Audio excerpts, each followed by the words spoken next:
This is hard for me to do. This is a risk for me to share with the world.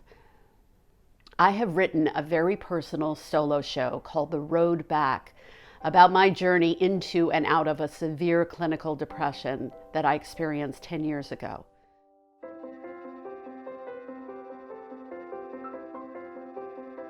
In the fall of 2009, I was married with 2 young children, living in New York City, attempting to pursue an acting career and juggle motherhood. I began to experience a lot of anxiety, and I fell into a deep and paralyzing depression. At a certain point, I began seeking treatment. It was a 9-month journey with many obstacles along the way, which took a toll on my marriage and my ability to mother my daughters. With the support of my loving husband, a couple of good therapists, and the help of MDSG, mood disorder support groups, I was able to recover and have a more compassionate understanding of myself, lead a productive life, and become a peer counselor. As an actor and an experienced solo performer, I decided to write a solo show about my story because I knew that it would be healing for me and I hoped it would be inspiring for audiences. I produced a workshop production of the play in the spring of 2019.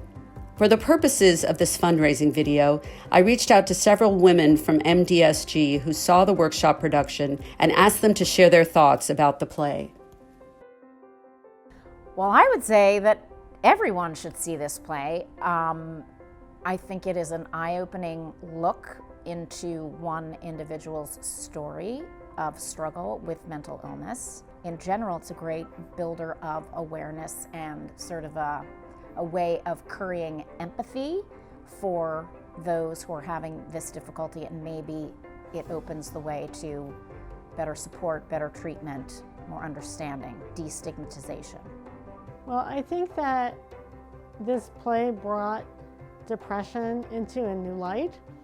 Everybody I've spoken to who saw the play felt almost like their lives were changed. I think everyone should see this play, not just people with mental health disorders, because everyone suffers and is in pain at some point in their life.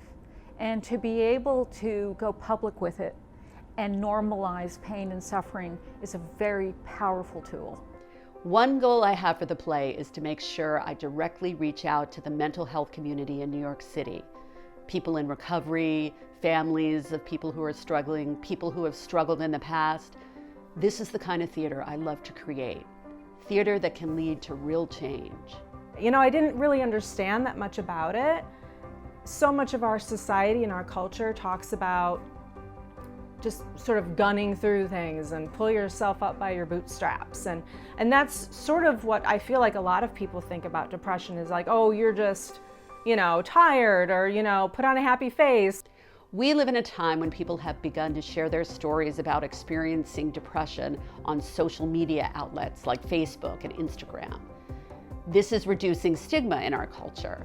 Because of this, I feel empowered to tell my story on stage to an audience, which is a uniquely intimate and powerful group experience. You're not sitting alone at your computer reading about someone's struggle. Instead, you're in a shared space, engaging with this play with a group of people in real time. I really enjoyed watching the audience watch Adina, because I saw that they were really taking it in and without judgment. It's very provocative. It garners empathy. It cultivates conversation. And it's conversation on a very important topic that we cannot afford as a community, as a society, to ignore. My goal is to raise $20,000 via private donations out of a $30,000 budget.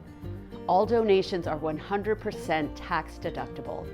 I couldn't reach these audiences and share this message of hope without you. It takes a lot of courage to get up on stage and tell your story, and especially a story that is stigmatizing for so many other people who don't understand mental health disorders.